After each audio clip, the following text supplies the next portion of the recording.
ყველა შესაძლებლობას გამოვიყენებთ იმისათვის, რომ ამ დაავადების მქონე ბავშვებს მიეცეს შესაბამისი დახმარება. Რამდენი შეხვედრა იყო, არ ვიცი, წყალობა, ხელა მადლით ვართ ახსოვსო და იმედ მაყოფილებ და ემოციებში ვართ, თითქოს ალბათ აი ამ მომენტში ეს გვჭირდებოდა ნამდვილად, აი დროული იყო ეს ყველაფერი და აი აქამდე რაც უკვე გადაღლილები და ემოციურად დაღლილები ვიყავით პარტნიორთან შეხვედრის შემდეგ, აი ისევ 100%-ით აღვიდგინეთ ენერგიები და მიხარია რომ უმოკლეს დროში შეგვპირდნენ რომ შეიქმნება სამუშაო გუნდი სპეციალისტებთან ერთად, საპატრიარქოსთან და ჩვენ მშობლებთან ერთად და დავსახავთ სამომავლო გეგმებს.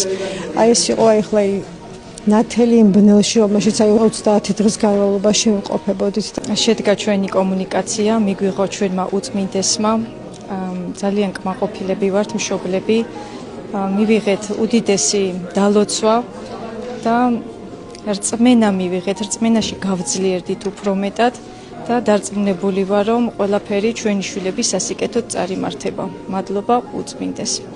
ეს იყო ძალიან გულწრფელი და ძალიან თბილი და გულღია შეხვედრა.